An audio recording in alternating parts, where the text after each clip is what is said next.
Evening, guys. Hope everybody's having a good evening. This evening we're going to talk about Kelso. See that picture right there?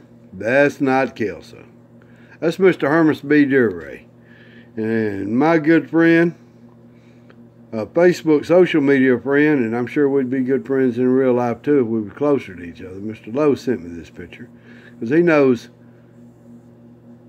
Mr. Duray is somewhat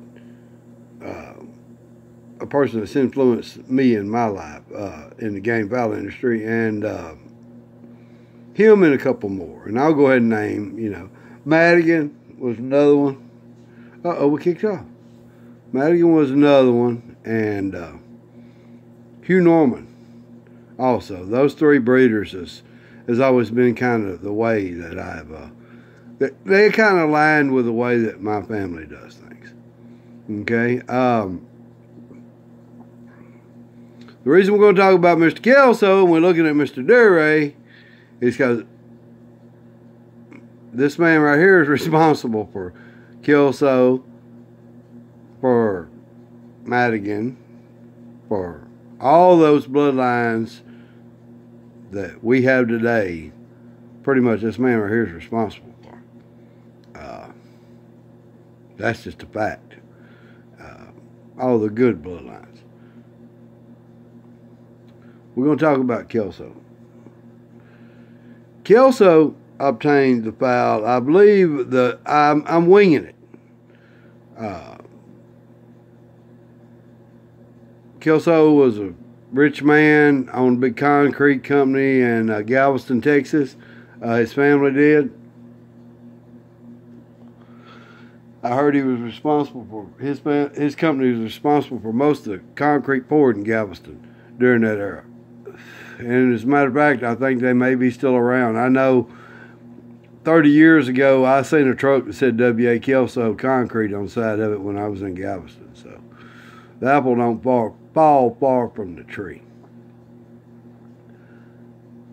Mr. Kelso liked to cross chickens. He was a smart man, and he done a lot for this game foul industry. But what he done? He took this man's foul went to Madigan. Madigan purchased the foul from Duray. Madigan added a little of this and that to him. A little Mansell Pile and a little Gilman Gray to him, and made the clarets. He also made the regular grays with the Duray foul. They had the Duray bloodline in them. So all your regular grays, all your Kelsos are going to be direct descendants of the foul this man here bred. Okay. It is so deep we could go on and on and on about other bloodlines that's carrying the Duray foul. We're going to talk about Kelso. Kelso got the foul from Madigan. He had enough sense to know how good it was. He probably had enough sense to know that when he crossed them, they was going to really explode. And he crossed them on everything. He had so many different yards. He had the out and outs, which is the family I own and the family I love. He had the broke wing yard, which I have no idea what they were. He had what he called the shotgun yard. I'm sure there's several others I'm forgetting right now. There was one yard, I understand, they put a little blue in and bred it back out. I mean, he would go buy a cock at a pit. He liked the cock. He'd buy him because he had money. He'd bring him home, breed him over the Madigan hens, which is the Duray hens. So he made that yard. You know what I mean? If they worked, he kept breeding. If they didn't work, he discontinued them. That's the way he done it. And he knew the Madigan hens was going to throw good chickens. I mean, he was creating hybrids. And that's what he done. That's the reason so many Kelso chickens look different. He had a lot of round head to him. He did some round head crosses, all that. Kelso was a smart man. He wanted to win. And he probably knew he wasn't no breeder. So he crossed chickens. he probably may have not even been concerned with being, maintaining a line, because he was crossing these chickens to fight. Make no bones about it. There was a family of chickens that got stole from him, a yard of chickens that got stole from him during a hurricane, what I understand. And they were called T.J. Clarets, and it was the name they gave them. And they were stole from off Kelso's yard, and them chickens were straight comb, wine red, white in their wings, white in their tail, pearl legs with black spurs. They looked exactly like the old Madigan chickens.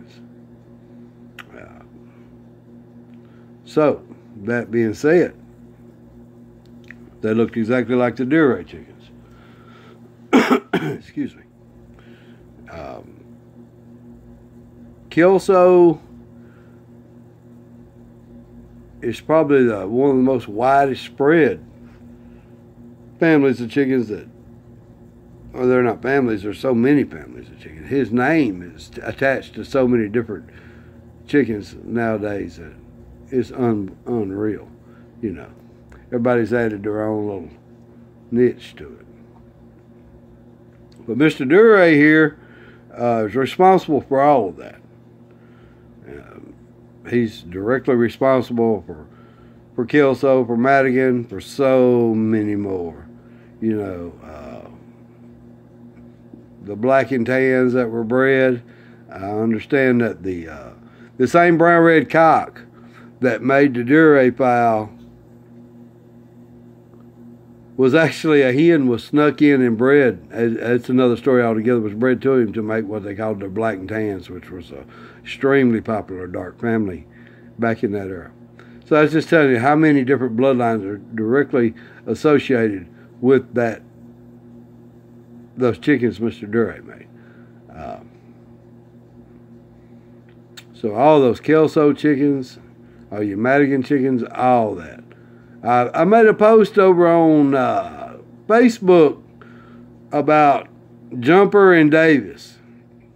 Well, it took them about 3 seconds to get off on topics that had nothing to do with Jumper and Davis and the roundhead that they added to the chickens, to the Kelsos. But, so I decided to bring one over here. We'll put it on YouTube. I own Kelso chickens. I love them. There's so many different kinds, though. When somebody says Kelso, it could look like anything, really. It'd still be justified. We'll talk about the Cardinal Club from what was said. Old Lois, he actually fought at the Circle Club with us when I was a kid. I was just a young feller, but I actually seen him. The roosters were really, really, really good. And, they were excellent. And that was not the entry you wanted to meet, was Cardinal Club. He ran, what I understand, he ran a little small pit down there somewhere near where he lived. Kelso frequented that pit and came to fight there and ended up giving Mr. Lois some chickens. And they become the Cardinal Club Kelsos. Now, that's the story I was told, and like I said, I've actually seen the ones out of his hands fight, you know what I mean? And I believe his boy pitted for him. I think that was his boy. But anyway, they were super great chickens. And they were chickens that was gave to Cardinal Club from Kelso, to Lois from Kelso, created the Cardinal Clubs. Them same chickens was carrying the Madigan blood and carrying the Duray blood. Mr. Lowe mentioned Mr. Duray's Boston Roundheads. Well, that's another myth that has to do with Mr. Duray.